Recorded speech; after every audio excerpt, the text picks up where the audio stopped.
Jesucristo es el mismo ayer, hoy y por los siglos.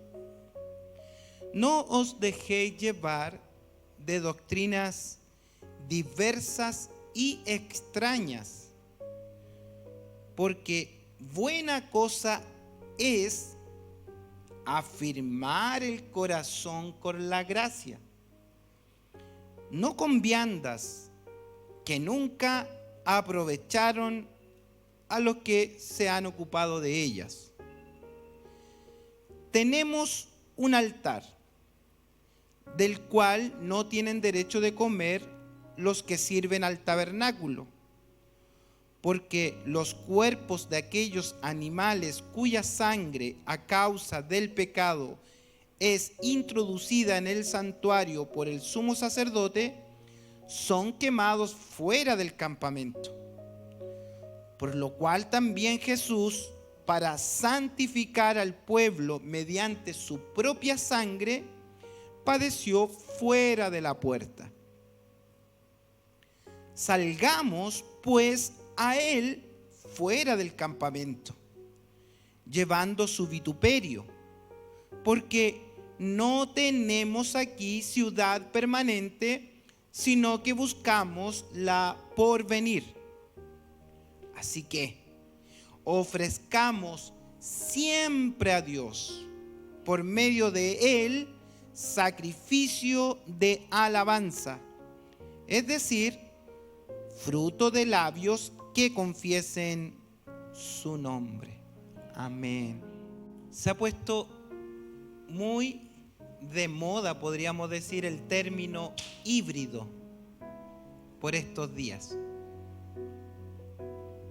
Los niños, por ejemplo, que pudieron volver en cierta forma al colegio, no todos podían volver por capacidad, sino que unos pocos vuelven y otros pocos están online. Entonces podríamos decir que se está viviendo la vida educacional de dos maneras, híbrido, online, presencial. Lo mismo está sucediendo en la congregación. Los cultos los estamos desarrollando un poco presencial y un poco online, lo cual también es híbrido. Son sistemas en que podemos diversificar la misma actividad, pero utilizando medios distintos. Hay un medio que es más cómodo que otro, pero en cierta forma trata de ser efectivo, aunque no sabemos todavía si es eficiente. Lo va a decir el tiempo. Los educadores dicen que lamentablemente esta generación en el tiempo va a sufrir las consecuencias de estos 2 años estando en esta modalidad. En el ámbito espiritual, lo híbrido, propiamente tal, es demasiado dañino para la vida espiritual. Y este sermón lo he titulado Una fe híbrida, porque todo Hebreos nos ha estado hablando de eso, de la fe. Pero qué terrible podría ser para nosotros tener una fe híbrida, o sea, una mezcla de dos cosas. Creer en el Señor Jesucristo, pero también confiar en otras cosas. Confiar en nuestros argumentos, confiar en nuestros criterios, confiar en nuestras actividades, reemplazar el culto por actividades de sociabilización, por ejemplo. Eso es híbrido. Entonces, lo que está sucediendo con los hebreos, y lo vimos durante los 13 capítulos, es que la iglesia de los hebreos, a causa de la persecución, a causa de una serie de obstáculos que están viviendo, su fe se ha vuelto híbrida, justamente. ¿Por qué? Porque ellos creen en Jesucristo, están dentro de la gracia o creen estar dentro de la gracia, pero también creen necesario practicar los ritos y ceremonias del judaísmo. O sea, están haciendo una mezcla de dos dispensaciones, están haciendo una mezcla de la fe en Jesucristo, pero también la fe en las ceremoniales de la ley judía. Eso es híbrido. Y eso es demasiado peligroso. Entonces, ¿qué ha hecho el autor durante toda esta carta? Es exponernos justamente que la fe en Jesucristo es superior a cualquier cosa que pueda pasarnos en la vida. No hay nada que pueda reemplazar la gracia de Jesucristo cuando la fe es conectada a esa gracia. Por eso fue necesario que el escritor nos relatara quién es el Señor Jesucristo, quién es esa persona, para terminar invitándonos a confiar solo en Él. Y hoy día nos dice, tal como nos dijo la semana pasada, que Jesús es el autor y el consumador de la fe. Hoy día nos da una evidencia mayor como para concluir toda la carta. Y podríamos decir que el escritor estuvo escribiendo, inspirado por el Espíritu Santo, y él quería llegar a este clímax, a este minuto. O sea, como que estuvo escribiendo, desarrollando, porque tenía una idea final para como pegarle el garrotazo final, y este es el garrotazo final. O sea, todo lo que argumentó tenía en mente el escritor llegar a este clímax. Esto es, si pudiéramos sintetizar lo que es la carta a los hebreos, es lo que va a decir hoy día. No tengan una fe híbrida. ¿Cuál sería la primera argumentación para no tener una fe híbrida? Insisto en este concepto. Creer en el Señor Jesucristo, creer en la gracia de Dios, pero también confiar en nuestras obras. También reemplazar la gracia del Señor por obras emocionales. A ver, ¿qué es mejor? ¿Estar sentado adorando al Señor o reemplacémoslo por servir un café a un necesitado en la calle? ¿Qué sería mejor? Es compleja la pregunta, ¿cierto? Porque ahí sale nuestro lado humanista. Pero si usted no se alimenta y no afianza su fe, usted y el Señor necesitado van a estar secos espiritualmente. ¿Por qué? Porque no se nutren de la fe verdadera. Nútrase de la fe verdadera, participe de los medios de gracia y luego vaya a dar un café. Pero no reemplace el café por los medios de gracia. Eso es tener una fe híbrida. Cuando reemplazo una cosa por otra. Creo en el Señor Jesucristo, pero lo sustituyo con obras. ¿Qué estaban haciendo los judíos? Sustituyendo la comunión con Jesucristo por las obras del judaísmo. ¿Qué le dice el escritor? ¡Hey! Jesucristo es el mismo ayer, es el mismo hoy y es el mismo por los siglos. Él no va a cambiar jamás. Así que no cambien ustedes, porque el Señor sigue en su trono sentado. Más vale que se acerquen a su trono de gracia. Él es el mismo ayer, hoy y por los siglos. Hay otros que han reemplazado la fe verdadera por recuerdos del pasado. Y se quedan pegados a un testimonio del pasado. No, que yo creo en el Señor porque sanó a mi abuelita. Bueno, de hecho a mi abuelita la sanó. Y por eso llegó mi familia al cristianismo. Y nos quedamos pegados. Siempre el único testimonio que conocemos de Dios es que sanó a la abuelita de Joroba. Pero ¿y nosotros? Si el Jesucristo es el mismo ayer, hoy y por los siglos. O sea, hoy también es el mismo que el que sanó a mi abuelita. Entonces, ¿cuál es tu fe? ¿Tu fe híbrida? ¿Que confías en la obra que el Señor hizo con tu abuelita o lo que está haciendo contigo hoy? Entonces muchos se quedan pegados a los tiempos pasados, dejando la comunión con nuestro Salvador inmutable, que Él no cambia, que todos los días están ahí. ¿Qué estaban haciendo estos debilitados hermanos hebreos entonces? A causa de las adversidades, han dejado de crecer en la gracia. Porque cuando usted busca sustitutos a la gracia, se enflaquece, deja de comer, deja de congregarse, deja de adorar. Y usted dice, no, si yo leo igual la Biblia. No, si yo oro igual. Yo hago esto otro, pero si yo creo igual en el Señor. Y empieza a autoconvencerse de que igual nomás es lo mismo. Entonces deja al Señor y reemplaza su fe, y su fe se vuelve híbrida. Insisto, por tercera vez en este sermón, eso es demasiado peligroso. Se va a volver raquítico, se va a volver débil, va a confiar en elementos que no tiene que confiar, va a confiar en obra, va a confiar porque cruzó a la abuelita a la calle y ya tiene el cielo ganado. Eso es un error y eso es lo que está diciendo el escritor. Ellos han dejado de gustar la gracia. Por eso que dice, tenemos que afirmar el corazón. Eso nos habla la palabra, ¿cierto? La fe híbrida confía en mis razonamientos, pero la palabra hoy nos invita, afirma tu corazón en la gracia. No lo afirmes en tus emociones, no lo afirmes en tus convicciones, afírmalo en la gracia del Señor. Que la gracia del Señor gobierne tu corazón. Si pudiéramos hacer como un gran resumen, que no lo voy a hacer solo 2 minutos para referirme a esto, si pudiéramos dividir estos 13 capítulos, lo dividiríamos en 2 grandes partes. La primera parte, que iba desde el capítulo 1 hasta el capítulo 10, nos habló todo el tiempo de la superioridad de Cristo. ¿Se acuerdan? Que era superior a los ángeles, que era superior a Moisés, que era superior al sacerdocio del Antiguo Testamento, que era el nuevo y mejor pacto, era todo superior. Ahora, eso quedó como una argumentación con una base sólida para nuestra fe. Y eso daba paso a la segunda parte, que como Cristo es superior, entonces la fe en Cristo también tiene que ser superior.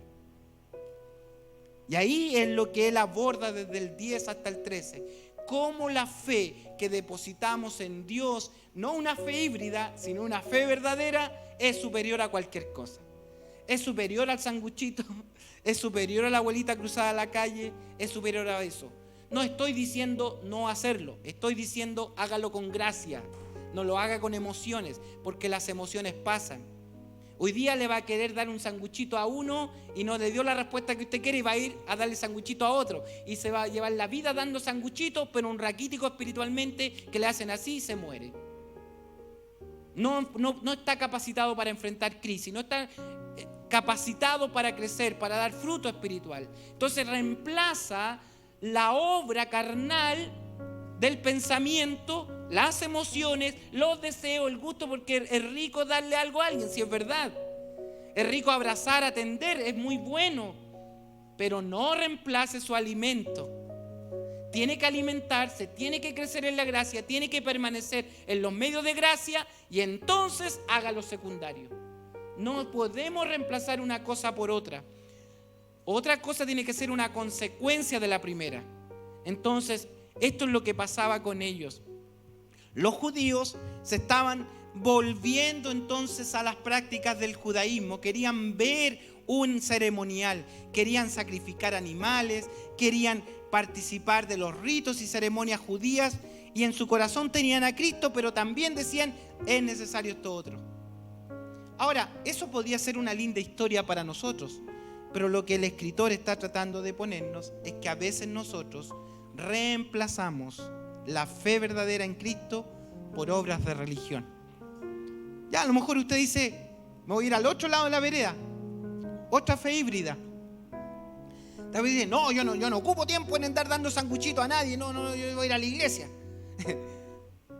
Está bien, súper bueno, va a ir a la iglesia, pero en la iglesia hay que cantar los temas que yo quiero, hay que vestirse como yo digo, hay que actuar como digo, y los cultos son a las 18:30 horas. Yo no estoy de acuerdo con culto a las 8, a las 10, a las 12. ¿De dónde salió eso? Entonces reemplazo la fe verdadera que me alimenta y me hace crecer espiritualmente por actos religiosos. De nuevo, cambio la fe en el Señor Jesucristo por obras religiosas. ¿Y usted qué está pensando? ¿Cómo está su vida? ¿Cómo está su corazón? ¿Dónde tiene puesta la confianza en el Señor Jesucristo? ¿Confía en el Señor Jesucristo más sus obras, más su intelecto, más su razonamiento? Entonces, el epílogo de esta carta es un buen momento para terminar la carta y hacernos poner los pies sobre la gracia del Señor Jesucristo. ¿Qué está haciendo el escritor? Está sacando a los hebreos del error de confiar en las obras religiosas y los está llevando a que gocen de la plenitud de la presencia de Cristo. Dice, Cristo está cerca de ustedes. Cristo es lo mejor, Cristo es lo perfecto. Vivan en esa fe verdadera. Y nos dio el testimonio de los testigos de la fe. Nos dio el testimonio después de que tenemos un reino inconmovible que no se mueve. Vivamos por ella agradándole en todo. Entonces tenemos que congregarnos. Tenemos que agradar a Dios y tenemos que crecer en la gracia del Señor. ¿Cómo cree usted que debiéramos servir y adorar a Dios entonces? ¿Cómo debiéramos servir y adorar a Dios? ¿Cómo debiera ser nuestra adoración? Si pudiéramos hacer una encuesta y le preguntamos a cada culto, ¿cómo debiera ser el culto? ¿Cómo debiera ser nuestro servicio a Dios? Le aseguro que habemos 30 y tendríamos 30 opiniones distintas. Alguno pensará que haciendo esto, otro pensará que haciendo esto, otro pensará que un tipo de música, otro pensará que otro tipo de música, otro pensará que un tipo de vestimenta y así. Eso se llama fe híbrida y eso hace que la iglesia se debilite, se autodestruya, que confíe, que ponga la confianza en otras cosas. Gente que confía en sus méritos, gente que confía en años de experiencia. Yo llevo 50 años en el Evangelio, dice. 50 años en el Evangelio, pero es un raquítico espiritual. No ha dado fruto, no ha crecido en el Señor, no ha hecho otro igual como Él. Al revés, se ha debilitado. Que hay que estarle así como que poniendo baterías. Duracell, ojalá Duracell, que dure un poquito de tiempo, pero ya se le agotó la pila. Ahora tenemos un poco de calor, ¿cierto? Porque las pilas se agotaron, ¿ves? Las pilas se agotaron. Entonces vamos a tener que ungir el control remoto ahí, lo vamos a ungir para que puedan prender los aires. Lo ungimos, sí, porque confió en que le iba a durar toda la vida. Pero si no se recarga, va a quedar ahí apagado y no vamos a disfrutar nosotros del aire fresco. Así es la vida, que confía en su propia obra, en su propia capacidad. Como que la energía que recibió hace 3 años o 10 años, esa le va a alcanzar hasta el final. Si algo nos ha hablado Hebreos es la perseverancia. Pero la perseverancia no es una obra de nuestro intelecto. La perseverancia es una obra de gracia de Dios.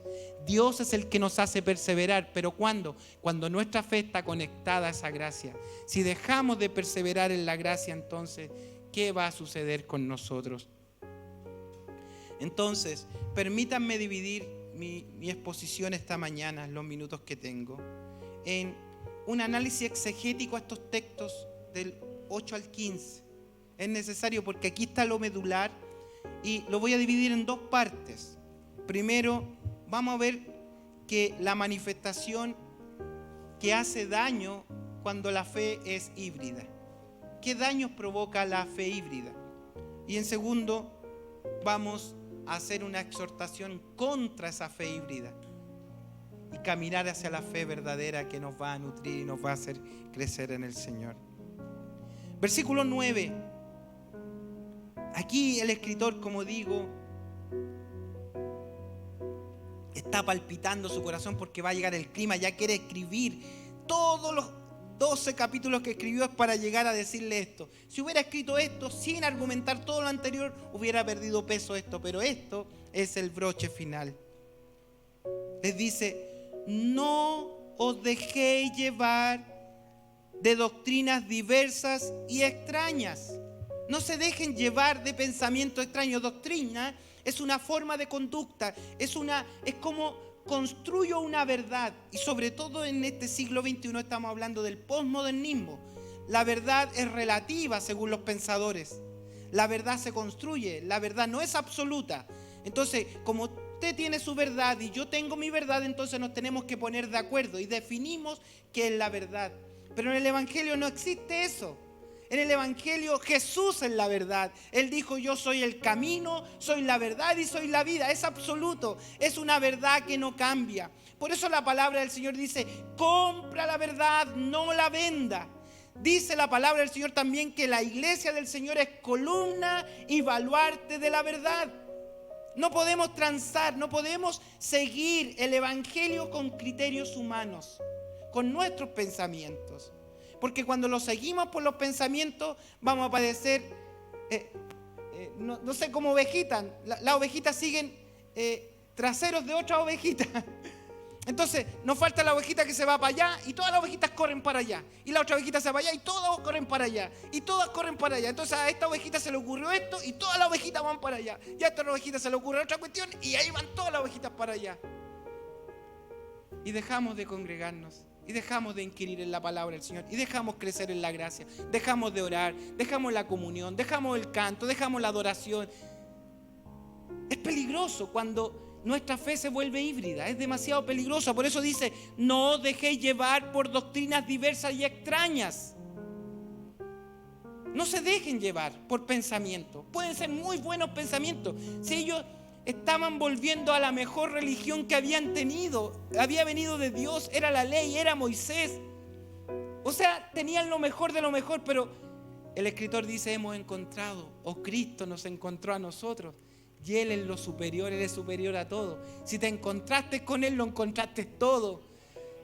¿No será bueno seguirlo a Él? ¿No será bueno alimentarnos de su verdad? ¿No será bueno adorarlo a Él, estar en la comunión, crecer en la gracia? Hagamos todo lo que queramos, pero nútrase de la palabra, disfrute de la comunión, amémonos unos a otros, intercedamos unos por otros, pero no dejemos de congregarnos. Eso es lo que está diciendo el escritor. Y añade, porque buena cosa, léalo en su Biblia y lo subraya ahí para cuando ore. Dice, ¿por qué orar? La lista, no me acuerdo por qué orar. Ore por esto, por favor. Por favor, ore por esto. Le va a hacer bien, nutras. Esta es vitamina todas las mañanas. Sevión 2000 se llama, Sevión 2000 Alom. ¿Sí? Así se llama la vitamina, Sevión 2000. ¿Sí? Usted es la enfermera aquí.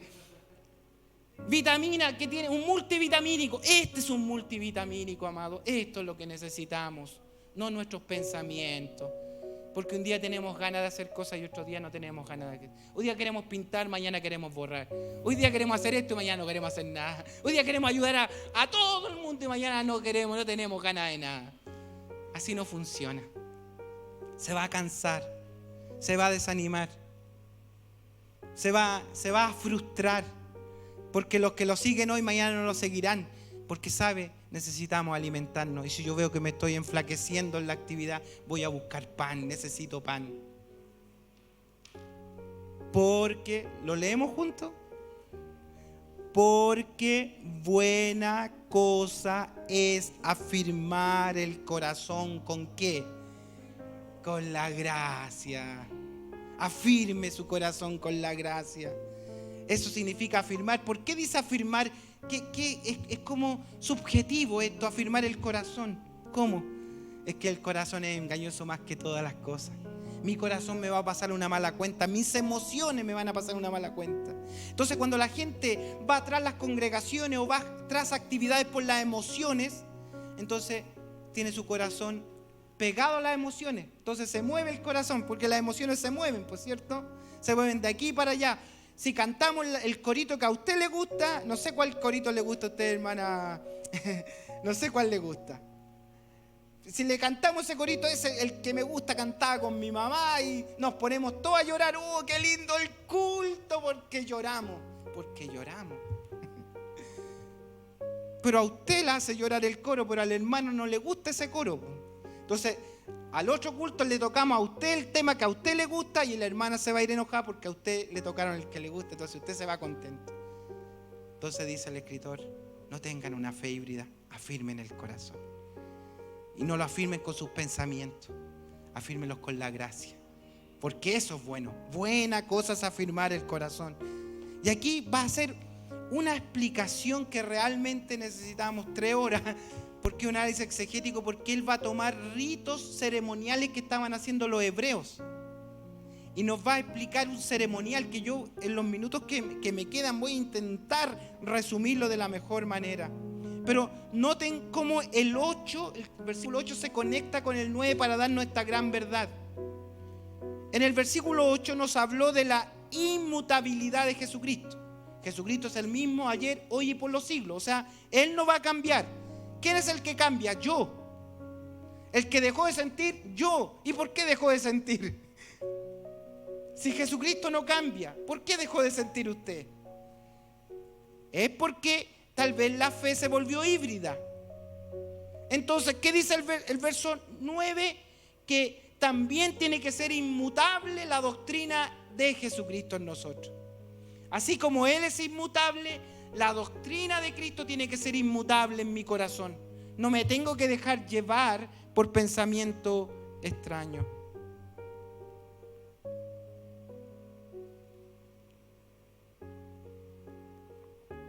Y eso nos da paso, entonces, a un lugar de adoración. Y vamos a encontrar dónde está el lugar de adoración. Jesucristo es el mismo. La fe en Él no debe cambiar, tiene que ser tan superior y permanente en Él. No puede ser llevada a mi vida por pensamientos humanistas. Entonces, ¿qué voy a hacer? Versículo 10. Dice, tenemos. Parte así, ¿sí o no? Ahí está leyendo usted. Dije análisis exegético, así que necesito la Biblia en mano abierta, porque al exegético es que tenemos que avanzar paso a paso para comprender esta verdad. ¿Y qué dice ahí? Tenemos. ¿Qué tenemos? Dice un altar. Recuerde que está hablando de los cristianos que están volviendo atrás y reemplazando el altar de adoración al Señor por las prácticas del judaísmo. Ese es el contexto. Le está hablando ellos. Le está diciendo, nosotros somos cristianos, le ha dicho todo el libro, somos cristianos que gozamos de un privilegio del nuevo pacto, que tiene promesas superiores.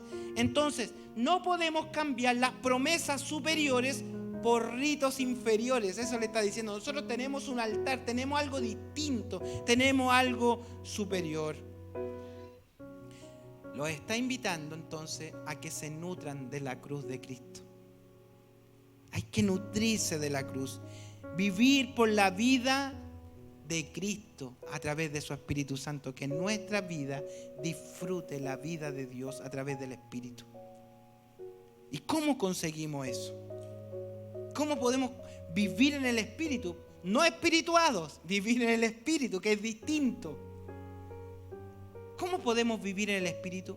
Bueno, nos dijo que tenemos un libre acceso al Padre, a la comunión con Dios, a través de la oración, a través de la fe en Jesucristo. Y lo más importante, no dejar de alimentarnos de su palabra, porque ellas son espíritu y son vida. Porque las obras ceremoniales para nada aprovechan. Para nada les aprovecharía a ellos volver a las prácticas del judaísmo. ¿Y qué decimos nosotros? El hombre es, voy a decirlo entre comillas, sin ofender, el hombre es animal de costumbre. Entonces se acostumbra a algo. Y basta con que le muevan la silla y ya como que le hace clic. Como que no es lo mismo. Como que dejó, como que todo le cambia. Entonces, venir a la gracia del Señor, disfrutar de su gracia, disfrutar de su presencia es el llamado que hace el escritor. Afirmemos el corazón con la gracia, porque tenemos un altar.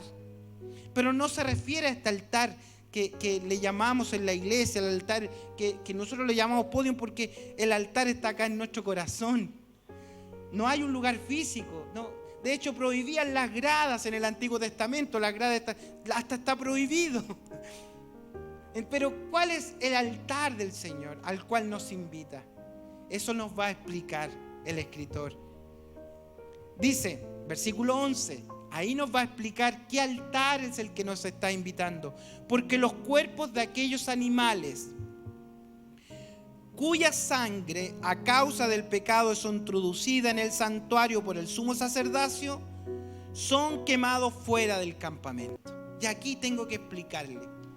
En el ceremonial judío, en la religión judía de la ley, una vez al año se sacrificaban animales para la remisión de pecados del pueblo. Se degollaban en el altar del sacrificio que estaba fuera del tabernáculo, se quemaban en ese altar y la sangre se llevaba una vez al año por el sumo sacerdote y se introducía en el lugar santísimo. Puede ser chino o mandarín para más de alguno, pero era un templo donde entraba el sumo sacerdote y por ese acto de fe intercedía por la gente con esa sangre. Pero algo había que hacer, y aquí atención en esto. Unos sacerdotes tomaban las brasas de ese animal que había sido quemado y se llevaban fuera del campamento, porque se consideraban malditos. ¿Por qué malditos? Porque el pecado del pueblo había pasado simbólicamente a ese animal. Entonces había que sacarlo porque el pueblo estaba contaminado con el pecado. Entonces tomaban eso y lo botaban afuera en un lugar que era un basural, que se llamaba Gehenna o infierno, que ardía permanentemente. Entonces tomaban las brasas de ese animal y las tiraban en ese infierno que estaba fuera de Jerusalén, y ahí quemaban continuamente esas cenizas que simbolizaban el pecado del pueblo. Al otro año volvía a suceder lo mismo. Degollaban un animal, después de haberle depositado los pecados por la fe, tomaba la sangre el sumo sacerdote, entraba al lugar santísimo y después los sacerdotes tomaban este animal y lo llevaban afuera del campamento. Noten esto. ¿Qué nos está diciendo el escritor? Porque los cuerpos de aquellos animales cuya sangre a causa del pecado es introducida en el santuario, la sangre, son quemados fuera del campamento. Está diciendo eso, pero mire a dónde está apuntando. ¿Ya? Hasta ahí vamos claros, ¿cierto? Si me dicen un amén, me mueven una ceja, porque ya vamos claros hasta ahí. Ya, vamos al verso 12. Por lo cual también Jesús, aleluya, para santificar al pueblo mediante su propia sangre, padeció fuera de la puerta. No sé si pensaron ustedes alguna vez, ¿por qué Jesucristo no fue sacrificado en el templo mejor? ¿Por qué tuvo que salir fuera del campamento o fuera de Jerusalén? ¿Por qué tuvo que caminar con la cruz desde el templo hacia el Gólgota aquel día? ¿Por qué? Porque Él se hizo maldito por nosotros. Porque Él tomó el pecado y no podía, iba a quedar contaminado Jerusalén. Entonces Él tomó la cruz y se fue fuera de Jerusalén y fue crucificado en el Gólgota. Eso nos está diciendo. Así Jesucristo fue sacrificado fuera del campamento, en otro lugar, y su sangre no entró a ese templo en Jerusalén, sino que su sangre entró en el mismo trono del Señor. Entonces, sigan la figura. Si yo he recibido en mi corazón la gracia de Jesucristo y Cristo murió fuera de Jerusalén, fuera del templo, y su sangre no entró al templo, subió al trono del Señor, ¿qué sentido tendría para mí? Perdone que me ponga eufórico, pero ¿qué sentido tendría el que yo vaya ahora a prender una velita a Jerusalén? Que yo vaya al muro de los lamentos a pegar papelitos. ¿Qué sentido tendría si ni siquiera ahí murió Jesucristo y ni siquiera ahí está su sangre? Para aquellos románticos que les gusta Jerusalén, que les gusta la bandera israelita, ¿qué sentido tiene? Nos está diciendo, tenemos un altar. Y el altar dice, por lo cual también para santificar al pueblo mediante su propia sangre, padeció fuera de la puerta, fuera de Jerusalén. Y como decía el Isaías 53, despreciado y desechado entre los hombres, varón de dolores, experimentado en quebranto. Él sufrió la maldición, como dice Gálatas 3:13. Cristo nos redimió de la maldición de la ley, hecho por nosotros maldición. Él se hizo maldito, por eso que no muere en Jerusalén, muere en el Gólgota. Y ahora nos está diciendo a nosotros, hermanos, tenemos un altar. Y el altar no está en Jerusalén. Le está diciendo a los hebreos, ¿qué sacan ustedes con ir a Jerusalén? ¿Qué les pasó en la cabeza? Si en Jerusalén despreciaron al Señor. Nosotros tenemos un altar que se nos ha abierto a través de la cruz. Vamos fuera de Jerusalén, vengamos a la gracia, afirmemos el corazón con la gracia. Gálatas 6:14 dice, lejos esté de mí gloriarme en cualquier obra religiosa, decía el apóstol Pablo, lejos esté de mí gloriarme, sino solo en la cruz de nuestro Señor Jesucristo, por quien el mundo me es crucificado a mí y yo al mundo. Yo no tengo nada que ver con prácticas del mundo, ni con ayuda social, ni con el hogar de X, con esto, no tengo nada que ver. No. Nada reemplaza al sacrificio perfecto hecho por Cristo en la cruz. Y si algo necesita el pecador, es más que un sándwich con café. Lo que necesita el pecador, venir a este altar que yo tengo. Ese altar que usted tiene, el altar de la cruz de Cristo, que me abrió un camino nuevo y vivo por el costado abierto en Jesucristo. Tengo que venir a la cruz.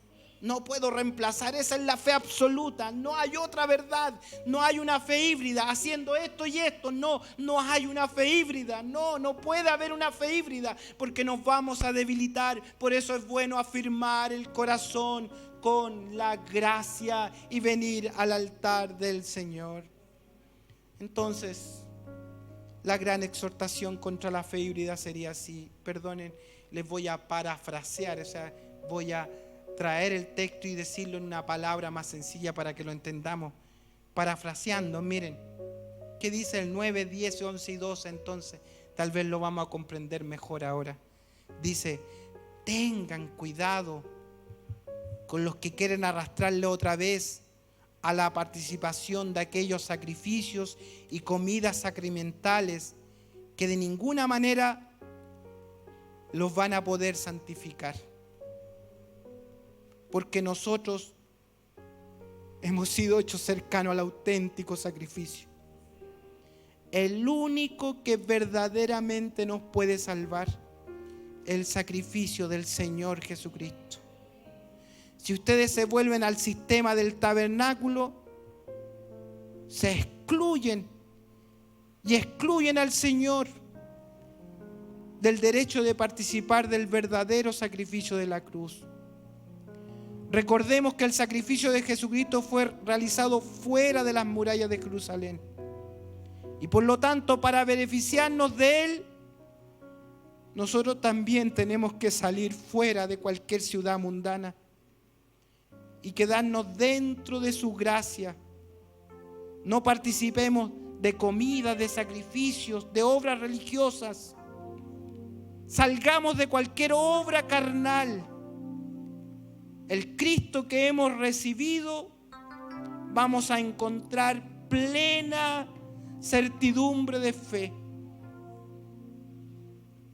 Y termina el escritor y termino este sermón. Después de decirle esto, le hace dos llamados. Versículo 13. Salgamos, dejemos todo pensamiento, salgamos, vengamos a Él, dice, salgamos pues a Él, a Jesús, vengamos fuera de un campamento, fuera de la obra religiosa, vengamos a Él mejor. Vamos a Él. Llevemos su vituperio, dice, llevemos la cruz. Eso es lo que tenemos que proclamar, la cruz de Cristo. Dice el apóstol Pablo, predicamos de Cristo y a este crucificado. No nos avergonzamos de la cruz de Cristo, porque ese es el camino que se nos abrió al cielo. Entonces, salgamos de cualquier obra religiosa, de cualquier pensamiento. Pensar que podemos comprar un lugar en el cielo. Pensar que con una obra social vamos a ganar el cielo, que vamos a crecer en Dios. No va a crecer. Se va a debilitar, va a flaquear. El enemigo se va a meter por todos lados porque usted ha perdido el foco. Pero cuando usted viene a la cruz, cuando se sustenta en la gracia de Jesucristo, cuando afirma su corazón con la gracia, todas las cosas son posibles, todas las cosas, todo es posible si Cristo está reinando en mi corazón. Cuando mi fe absoluta es en Él, solo en Él, salgamos de cualquier pensamiento y vengamos, afirmemos el corazón con la gracia que nos fue dada. Jesucristo es todo. Y lo segundo y último que dice, ofrezcamos siempre a Dios, por medio de Él, un sacrificio de alabanza, es decir, fruto de labios que confiesen su nombre. Eso tenemos que confesar. para cerrar todo el libro de Hebreos, dice: salgamos, vengamos a la cruz y ofrezcámosle sacrificio de alabanza. No tengamos una fe híbrida. Quiero terminar. Si usted me escucha, es una oración. Si quiere, inclina su rostro, pero no es mía. Es un exiguo escritor precioso. Y él hace esta oración al terminar su escrito, que la quiero usar este día. Y espero que la palabra corra y sea glorificada al terminar esta preciosa serie, El Salvador Inmutable. Oramos al Señor. Señor, ayúdanos a entender el pleno significado de la cruz de nuestro Señor Jesucristo.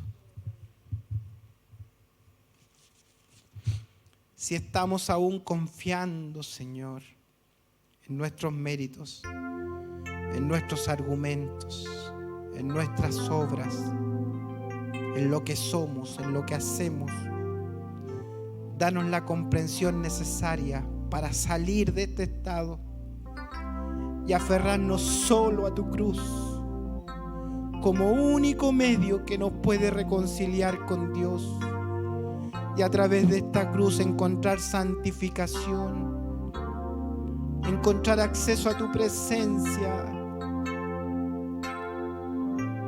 Señor, a los que hemos muerto con Cristo en la cruz y resucitado con Él a una nueva vida, enséñanos el peligro, Señor, que hay en diversas corrientes de pensamiento. Líbranos de aquellas que nos pueden desviar de la pureza de nuestra fe. Enséñanos cada día a vivir como forasteros. Y ayúdanos, Señor, ayúdanos a crecer en la gracia, a crecer en ti. Ayúdanos a congregarnos. Ayúdanos a solidificar nuestra fe. Ayúdanos a amarte, a gustar de este don celestial cada día de nuestro peregrinaje. Bendice esta congregación, bendice a mis hermanos presentes, aquellos que no están, aquellos que están débiles, aquellos que su fe está flaqueando, aquellos que sus emociones les están jugando malas pasadas. Señor, yo te ruego, yo te imploro que tu gracia bendita descienda y afirme el corazón de tu iglesia, de nuestras vidas, para servirte con ánimo pronto, para crecer en ti, para crecer en tu gracia, para dejar cualquier obra religiosa y venir a tu gracia, levantando manos santas delante de tu presencia. Gracias, Dios mío, por tu palabra, y gracias por esta serie que nos regalaste. Ayúdanos a atesorarla en nuestro corazón como firme ancla del alma, unida al trono de gloria que nos ha sido asignado. Levántanos en esta mañana con tu presencia, gozando de tu gracia en cada instante. Te lo pedimos en el nombre de Jesús.